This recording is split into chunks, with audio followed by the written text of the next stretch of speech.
Okay, guys. Hi. I am gonna do. Today is like August 19th. I don't remember anymore, guys.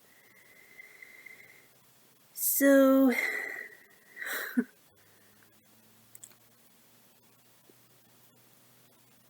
let's do top will people scared than Michael Myers.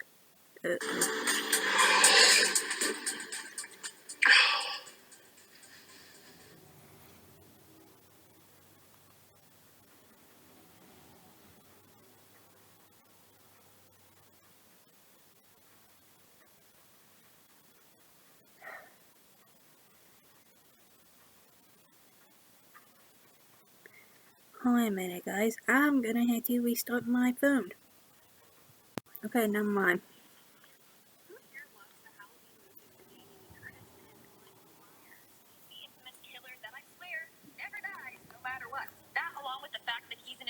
Serial killer makes him pretty terrifying. But he's just a fictional character. In reality, there are people far more terrifying than him, which we'll be looking at in today's video. Top 10 real people scarier than Michael Myers. Happy Halloween, guys. Starting off this countdown, we have Clifford Olson. This dude was a very controversial and well-known serial killer here in Canada. In fact, he was given the name the Beast of BC. He took the lives of 11 individuals in the early 1980s. Now, over the course of his life, he had a number of run-ins with the law and was put behind bars a number of times when he was a teen. His first victim was Christine Weller, who disappeared and was later found on Christmas Day.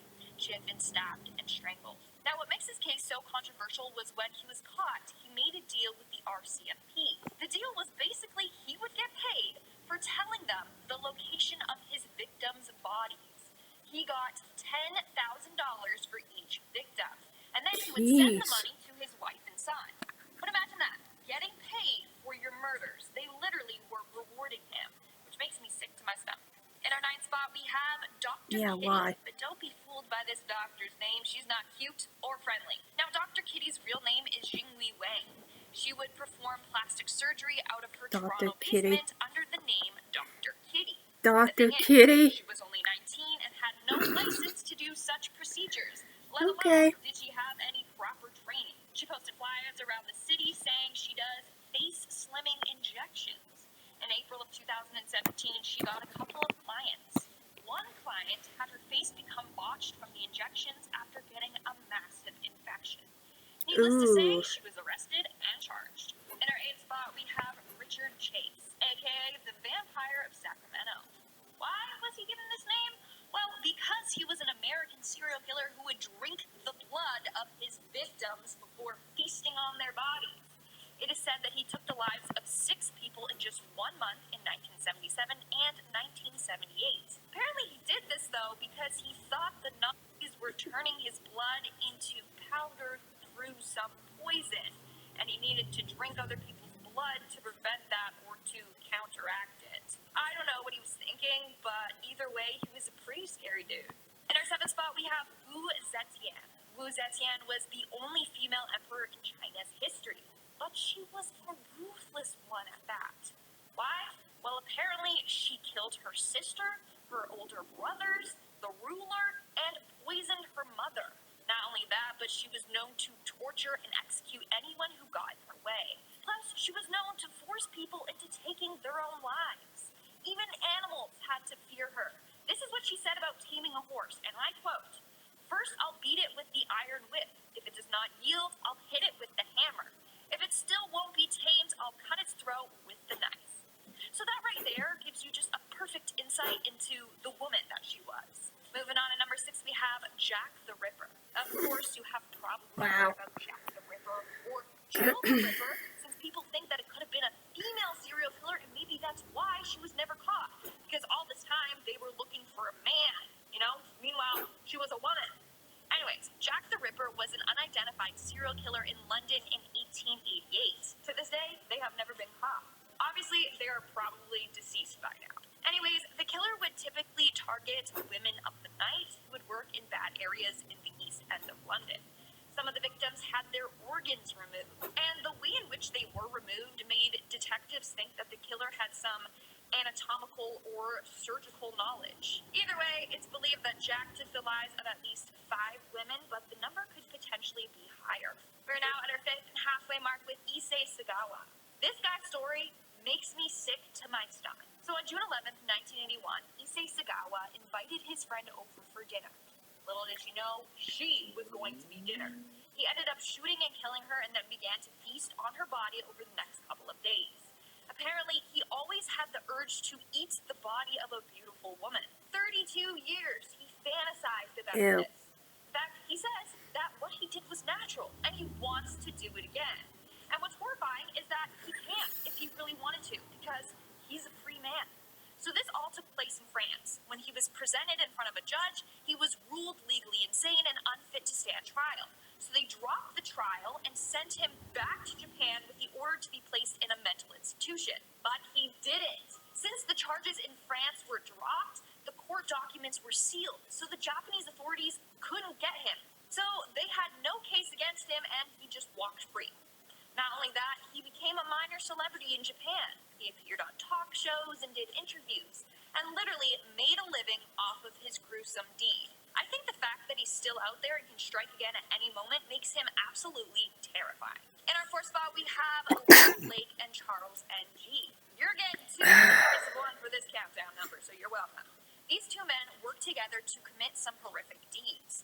In particular, they built a bunker, would kidnap families, and then bring them to this bunker to torture. They took the lives of 25 or more individuals. In particular, they would target women. If the women had a family, they would kill the family but keep the woman alive in the bunker. And sadly, they would take advantage of them. Sometimes they even would videotape them doing this. In the end, the pair were caught shoplifting, and when their van was explored, they found bullet holes and blood in the back, so they were caught and arrested. Moving on to number 3, we have the Toy Box Killer. David Parker Ray was an American kidnapper and serial killer that took the lives of more than 50 women. Now, he was referred to as the Toy Box Killer because the women were placed inside of this soundproof trailer filled with a number of torture devices. He referred to this as his toy box. He would then kidnap... Let's go help people customize and save with Liberty Mutual.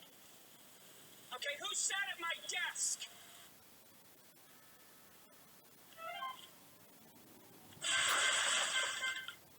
Women, bring them back there and use whips, medical instruments like saws, clamps, etc., sexual toys, and electric shocks to torture them.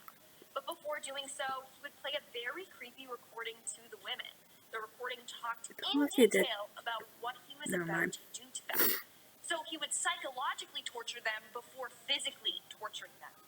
Thankfully, one of his victims escaped and was able to tell the police about David and his crimes. In our 2nd spot, we have Carl Tanzler. Okay, this dude was another sicko. But basically, he was a radiologist that fell in love with his patient, Maria Elena, who was dying of tuberculosis. But that didn't stop him. Carl ended up digging up her corpse when she died, and then fixed her body. He replaced her eyes with glass eyes and used wax and wires, among other stuff, to fix her dead body and face. He then kept her inside of his house and would sleep next to her dead body at night. Of course, it would smell, but he would spray her with perfume and rub her with oils. It took people 7 years before he was caught and people realized what he had done. And in our number 1 spot today, we have Armin Moose. Now, this one is quite the weird story. In 2001, a man named Bernd Brandes posted online saying he was in search of someone who would be willing to cook and then eat him. That's when a man named Armin Moose responded to that ad. The two then arranged how this was gonna go down. When the two met up, Brandes got drunk and took a lot of painkillers before being killed. Armin then ate his body over the course of the next couple of months. Apparently, there was even a video of him doing this, and I'm sorry for all the people that had to watch it, because apparently the people who did see it said it was so disturbing that they sought psychological counseling after. Armin was arrested in December of 2002 after posting another ad explaining... I remember this. I was like 12 years old. Alright guys, that's all for today's video. I hope you're having a happy and spooky Halloween. We're gonna quickly move on to our comment shout-out portion. Alright guys, I will see you my second video, so I see you then.